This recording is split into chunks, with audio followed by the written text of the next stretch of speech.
Hello and welcome back. If you've been listening to this series, then you know that for the past few lectures, we've been looking at how to kind of perform more complex programming functions in Python to actually start working with our data in very specific ways.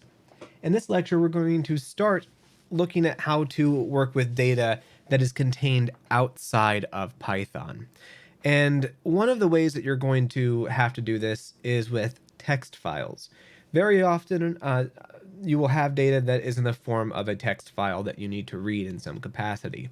Other times, it'll be with Excel files, and we're going to deal with Excel files in a later video when we start looking at how to interact with Excel using a couple different modules such as XLRD. In this video, however, we are dealing strictly with text files, and the reason for that is because they're simpler. And so if you're still new to Python, text files are not very difficult to open, not very difficult to read, not very difficult to create in Python. It's a good way to kind of get you introduced to working with data outside of your Python script. So, without further ado, let's get started. So the first thing you're going to need to know how to do is how to open up a Python file. And the way in which you're going to do that is you're going to use the open function. So you're going to simply write out with open, and you're going to open up. Let's go ahead and do this. I'll do this with you as we kind of go through. So we're going to do with open, and we're going to do an open parentheses, and we want to specify which file we want to open. For me, I am working with an Atom, and I have a main directory, which is this one. And should my text file be found in my main directory, I would just type in the file name, but it's not. It's nested within this file here. So I'm going to type in quotation marks, dot backslash. This is going to tell it to go into the directory and then go to this folder, 12, and I got that. That's handy. And then I'm going to type in the actual name of the file, text.txt. And this needs to have two arguments. It needs to know how to open up the text file. That is to say, how to handle it. And in Python, there are a few different ways to do this. If you look over here on the right-hand side, you'll see them. The handles that exist for text files are you can read only, which means you can just read it. You can read and write to it, which is R+. You can write only with it, which means you won't be able to read it. You can just write it, and that's W+. There's append only, which means that you can just simply add to the Python text file. In other words, not erase everything that was there before, but add to it. And then there's append and read, which is A+. I'm going to speak more about each of these as we kind of go through. But for right now, let's just work with A+, which is the one I find myself frequently using. And the reason why I find myself frequently using that is because not only does it allow you to append a text file, it allows you to actually create one as well. And we'll see that in just a second. What you need to do also is you need to create an object for how you're going to be actually opening this. A Pythonic way to do this is to use either F or file. I'm going to be using F. This is important. You have to remember what you opened it up as, because down here we're going to start calling information. So let's say we have within this text file, we want to write the phrase, "Hello, Mom. Look at me. I'm coding." Wonderful. My mom would be so proud. You're going to use the write function, though, to do this. You're going to say f.write, W-R-I-T-E, and then put in whatever the heck that you wanted to actually write. And when you run this, you'll notice over here in this text file, which I have open, you'll see the information actually populate. And we see right there the data be written in. "Hello, Mom. Look at me. I'm coding." Wonderful. My mom's so proud. The reason why this A+, though, is very useful is because what would happen if that text file didn't exist? If there wasn't a text, let's say the text file that we want to open is text5.txt. We don't have that. However, if I run this, Python simply creates it for me. That's why this is so useful, this A+, this append and read option. And that's one of the reasons why I find myself using it more often than not, because oftentimes when I'm trying to write data, I don't actually want to put everything in the same text file. I want the data to be put into a separate text file, and this is a good way of doing that. Anyways, that's how you simply append a text file. What if you wanted to actually write to it? Well, let's say we didn't want to see this. We were tired of having to deal with this line in the text file, and we wanted to just create something new. What we're going to do is we're going to simply write to it. And instead I'm going to say, no. That means it's going away. We run it, and we replace that first line with no. If we had multiple lines, so let's just go through and just type in a bunch of random stuff, we will see everything get erased. Oh, there's a reason why this didn't happen. I didn't save it. Now, we run it, everything gets erased. That's what the W does. The W, which is write, is going to essentially eliminate everything that was in that text file and replace it with whatever you're writing to it. Sometimes that's very useful, especially if you want to use a text file to store temporary data. You will often find yourself needing to store temporary data in a DH project, and this is the way that you would do it. But that's kind of how you write and append a text file. What if, however, you want it to actually, let's go ahead. You want it to actually read a text file. Well, the way in which you would do that, let's go here. We're going to change the W to a R. We want to read this text file. And what we're going to do is we're going to f.read lines. We're going to just do that. Oh, it helps if I print.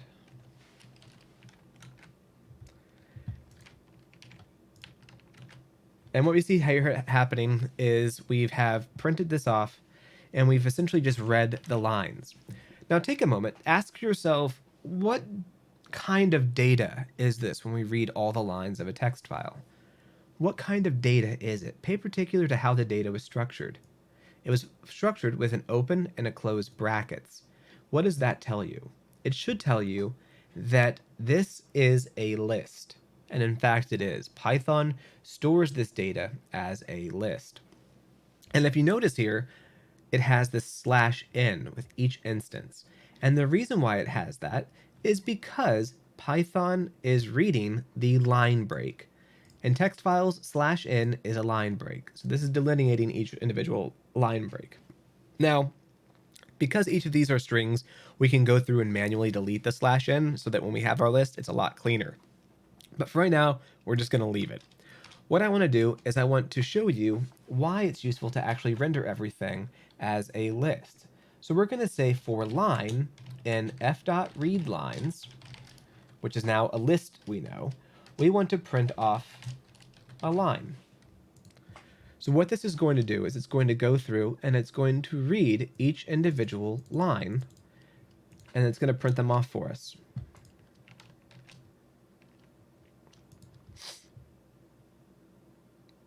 At least it should.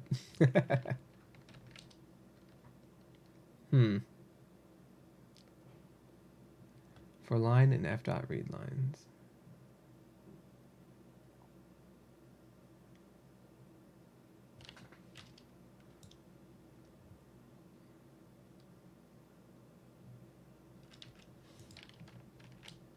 There we go. I'm not sure why that wasn't working a second ago, but it is now. So for line and f.readLines, print off the line. And what we see in the output is everything in that text file. But notice that it's giving us this /n. That's because it's inputting that extra line break. So when we print off a line in Python, it's going to separate them with a line. But because that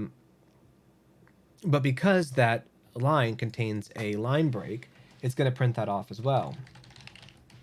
What we can do is, I've never actually tried this before, so let's just see if this works and see if our output changes. I'm not sure this will. Yeah, it doesn't. So what it's doing is it's still just keeping in that line break there. But my point here is that you can kind of go through and actually interact and manipulate text in a bit more of a nuanced way. So, oh, that's why. Print line dot replace.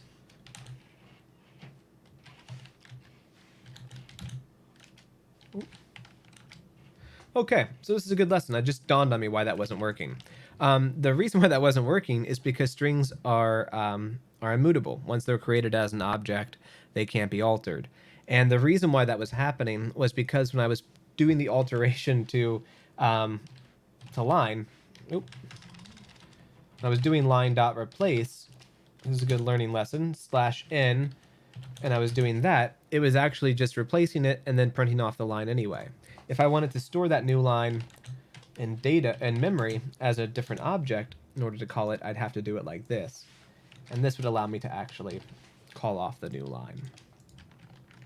And that's why it wasn't working before, because I wasn't creating a new object. So, learnable moment for all of us.